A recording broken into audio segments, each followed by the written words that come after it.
Assalamualaikum warahmatullahi wabarakatuh. Perkenalkan kami dari grup 11 ingin mempresentasikan tentang tugas kelompok 2 dari kelas heat transfer yaitu tentang solar water heater system for rooming house. Next.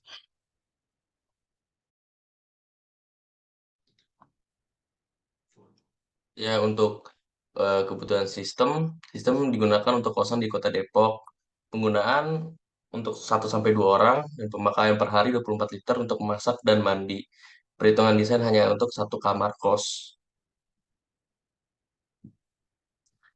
Konsep free convection itu perpindahan kalor pada fluida secara alami yang menyebabkan perbedaan kerapatan fluida karena induksi perubahan suhu. Dalam free convection tidak digunakan peralatan eksternal seperti pompa untuk menggerakkan fluida.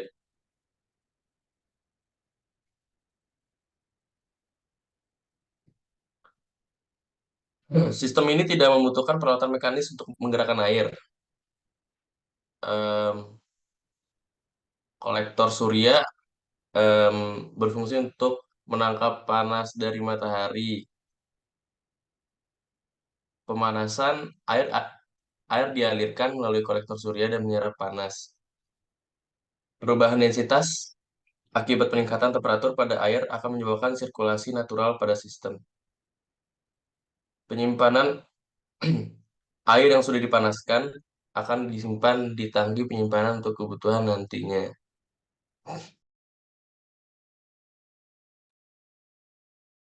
Oke, untuk soal water heater desainnya, jadi ada beberapa faktor yang butuh dipertimbangkan, seperti safety factor, apakah akan menyebabkan kebakaran, safe to drink, apakah airnya akan terkena kontaminasi dari luar, economic cost, berapa mahal atau murahnya biaya pembuatannya, dan energi efisiensi. Seberapa efisien penggunaan energi yang dilakukan di soal water heater design itu. Jadi kurang lebih desain yang kelompok kami buat itu kurang lebih seperti ini untuk kawasan satu atau sampai 2 orang. Jadi pada saat menerima matahari, cahaya dari matahari itu akan dialirkan melalui pipa penghubung di controllernya dengan uh, dipanaskan di kontainernya. Jadi air dingin ya akan diubah menjadi air panas dari pemanasan secara langsung itu. Dengan efisiensi yang berbeda-beda tergantung dengan tipe-tipenya. Yang kita pakai itu tipe tabung. Untuk pengukuran dimensinya, kita menggunakan persamaan key macet dan juga key out, di mana key macetnya itu ada massa air, kalau jenis zat, dan sisi temperatur, dan key outnya itu efisiensi panel, luas permukaan, energi serap bumi, dan waktu kontak. Yang di sini, ini akan jadi patokan perhitungan kita. Terus ini ada beberapa data-data, kita akan menggunakan patokan seperti panel surya tipe sunlight ini. Kalau jenis air itu 4.200, air di reservoir 28 derajat, itu air yang awal-awalnya dari pump. Terus temperatur air panas yang akan digunakan saat mandi itu 38 derajat. Untuk masak kita ambil air mendidih 100 derajat. Terus efisiensi tabung itu bisa dapat ditingkatkan hingga 75 derajat. Nah, terus untuk dimensi kalkulasinya lebih lanjut lagi, kita ngambil konstanta energi di bumi itu 878 watt per meter kuadrat. Terus matahari itu kurang lebih secara efektif itu 6 jam doang, dari jam 9 sampai jam 3. Sisanya itu udah mulai agak redup-redup gitu. Kemudian penggunaan rata-ratanya tiap hari itu 4 liter atau 4 kilo air untuk masak setiap harinya itu per orang, terus 20 liter untuk mandi. Terus kita gunain persamaan ini, jadi kita ngebagi dua, ada persamaannya untuk masak sama persamaannya untuk mandi, itu nanti dijumlahin. Didapat kurang lebih ada di persamaan ini, luas A-nya itu sama dengan 0,144 meter kuadrat untuk per orang. Jadi untuk satu orang, maka dibutuhkan panel sio ukuran 38 kali 38. Sedangkan kalau untuk 2 orang, maka butuh panel surya 54 kali 54. Jadi itu ukurannya tergantung. Sebenarnya ini belum mempertimbangkan faktor safety dan sebagainya. Faktor safety itu kalau tiba-tiba mataharinya redup karena awan dan sebagainya. Jadi untuk jaga-jaga, kita lebih baik menggunakan panel surya ukuran 50 kali 50. Karena untuk tipe pesan 1 sampai 2 orang ini. Terus materi yang digunain itu ada beberapa jenis, ada frame-nya sendiri, ada tempered glass, ada solar cell-nya, ada backseat sama junction. Kita pakai materi itu semikonduktor tipe kristal silikon tunggal yang punya efisiensi tinggi. Kita lengkapin pakai anti reflective coating sama thermal insulation. Jadi biar mesin itu nggak overheat. Jadi cuman ngalirin doang, nggak ngumpul di satu tempat. Nah, terus kita hubungkan dengan glass of number. Jadi glass of number sendiri itu kalau misalkan nilai glass of number ini lebih dari satu, maka akan terjadi konveksi natural atau berarti pengantaran panas itu terjadi tanpa secara alami lah. Sedangkan kalau misalkan glass of number-nya itu lebih kecil daripada satu, tidak akan terjadi konveksi natural. Di sini bisa dilihat, kan kalau percepatan gravitasi itu udah konstanta. Koefisien ekspansi thermal itu konstanta dari materialnya. Terus perubahan temperatur kita itu sesuai kebutuhan kita dan itu nggak bisa diubah. Berarti yang bisa diubah itu dua faktor doang, yaitu panjang karakteristik, panjang dari pipa penghubungnya, sama viskositas kinematik. Jadi biar akan terjadi konveksi natural, membutuhkan pipa penghubung yang panjang. Jadi kita bikin sistem yang saling ngubungin ke seluruh rumah. Jadi jangan numpuk di satu tempat doang. Jadi dari atap itu bisa ngubung ke kamar mandi, ke dapur secara langsung. Dan ini viskositas kinematik. Viskositas kinematik itu lebih ke arah keenceran. Kita butuh viskositas kinematik dengan nilai untuk ngasilin gas of number yang lebih dari satu, maka kita butuh nilai viskositas kinematik yang sekecil mungkin. Jadi kita butuh dia bisa mungkin kalau agak kayak diem gitu. Oke, itu kurang lebih soal pengaplikasian dari dimensional number. Nah, untuk berikutnya ada economic assessment. Jadi apa aja yang bisa kita lihat dari desain kita tadi. Nah, misalkan dari yang pertama kita lihat dari sisi energinya. Nah, dari sistem yang kita dapat tadi, kita bisa menghemat energi sebesar kurang lebih 2,045 megajoule atau sekitar 0,569 kilowatt hour. Nah, untuk biaya yang dihemat dengan desain yang tadi kita bisa kurang lebih menghemat sekitar Rp823 atau 300.000 per tahunnya.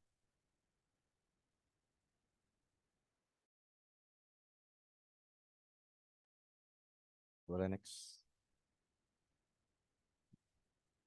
Nah, untuk periode balik modal untuk pemasangan panel surya ukuran 40 kali 40 itu harganya kurang lebih Rp600.000 dengan perawatan 100.000 per tahun. Maka kurang lebih butuh waktu 3 tahun agar dapat balik modal. Dan perbandingan metodenya, metode yang menggunakan gas propana, listrik ataupun bahan bakar lainnya itu memiliki waktu didih yang lebih cepat tapi lebih menggunakan daya yang lebih besar dan biaya yang lebih banyak.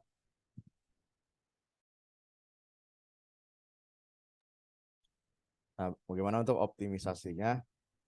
Nah, misalkan untuk mencari jenis kolektor yang efisien, kita harus memilih jenis penampung solar yang memiliki kinerja yang tinggi seperti tabung vakum atau kolektor pelat datar yang kualitasnya tinggi sehingga dapat menangkap lebih banyak energi dari matahari.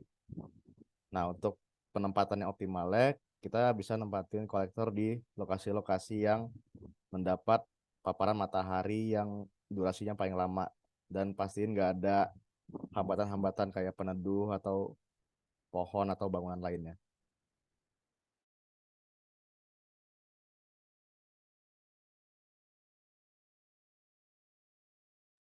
Boleh di next.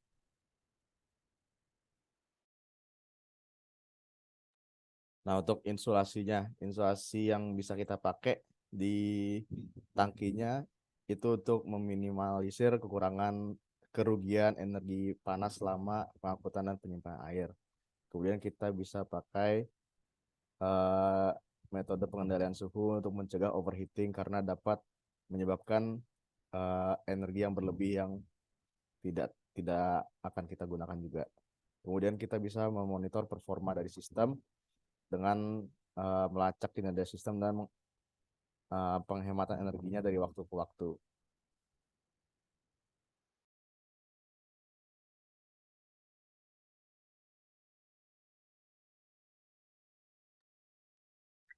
Selanjutnya ada beberapa hal-hal yang kita akan gunakan buat mastiin integrasinya bakal berjalan mulus dari sistem pemanas air tenaga surya tersebut ke kamarnya nantinya. Jadi yang pertama tuh ada assessment and planning. Jadi ini kita bakal merencanain terus juga bakal eh, analisis kebutuhan air panas di asrama di satu kamar asrama tuh seberapa, terus juga mempertimbangkan faktor-faktor lain. Jadi jumlah penghuni di kamarnya ada berapa, terus jadwal mereka sama suhu air yang diinginkan tuh nanti berapa. Terus juga ada eh, determine the installation location. Jadi kita bakal nentuin lokasi instalasi buat si solar water ini, solar water heater ini. Terus ada piping and plumbing. Kemudian ada maintenance and service. Jadi nanti kita bakal melakukan maintenance dan service rutin agar si pemanas air ini bisa bekerja secara optimal gitu. Terus juga yang terakhir ada monitoring and optimization. Ini dilakuin biar kita bisa tahu nih, misalnya si pemanas airnya nanti ada masalah atau gimana. Jadi kalau misalkan ada masalah nanti bisa di service atau maintenance lagi, biar kerjanya bisa optimal lagi. Next. Nah, selanjutnya ini ada beberapa alasan untuk desain yang kami buat. Jadi pertama tuh si pemanas air tenaga surya ini eh, memanfaatkan mekanisme transfer panas dengan pasif seperti free convection.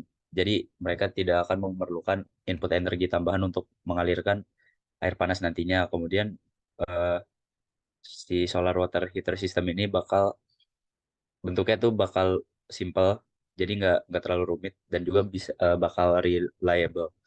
Jadi bisa bertahan lama. Kemudian energy independence.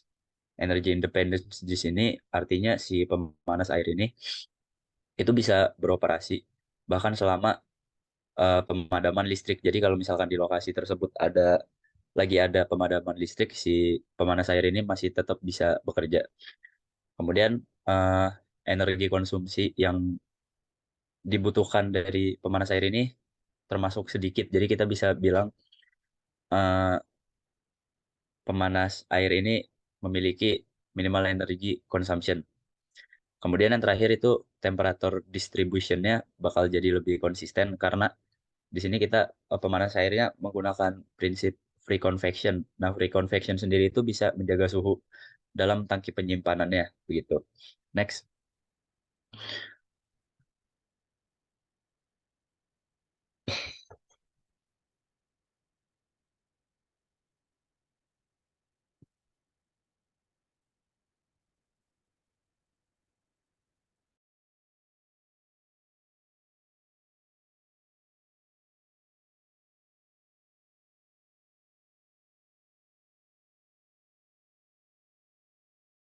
Nah, selanjutnya ada real world application. Jadi ini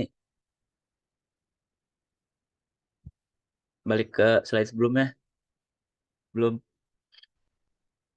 Nah, real world application di sini jadi sebenarnya banyak yang udah make aplikasi di dunia nyata eh, tentang solar solar water heater ini. Tapi pemanas air ini sebenarnya bisa dipakai di mana aja, di misalnya di gedung, di kelas, di sekolah atau dimanapun itu bisa. Nah, tapi yang kita temuin di sini kasusnya itu di salah satu perumahan. Jadi di perumahan klaster gitu, terus mereka tuh semua rumahnya udah ada solar system water heater ya. Nah, salah satu dari penduduk atau warga perumahan tersebut itu memberikan review tentang si pemanas air ini lewat YouTube. Next.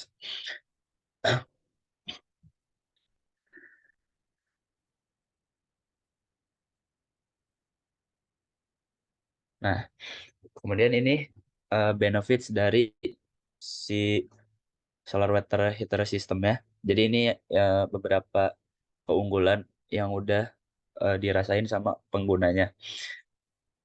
Jadi dia ngerasain kalau misalkan kita pakai pemanas air dari tenaga surya itu bakal lebih hemat listrik. Kemudian tabung vakumnya itu bisa menyerap panas sebanyak 99%. Kemudian jika adanya kurang cahaya matahari, itu tetap nggak bakal nyerap listrik yang banyak, kecuali kalau misalkan ada hujan yang deras gitu. Kemudian tipe tabung vakumnya itu tahan lama dan memiliki umur pakai yang lebih lama. Jadi bisa dibilang si tabungnya ini reliable. Kemudian yang terakhir juga low maintenance. Jadi buat penggunanya nggak bakal terlalu ribet buat ngurusin si solar water heater ya, gitu. Karena dia reliable. Boleh next?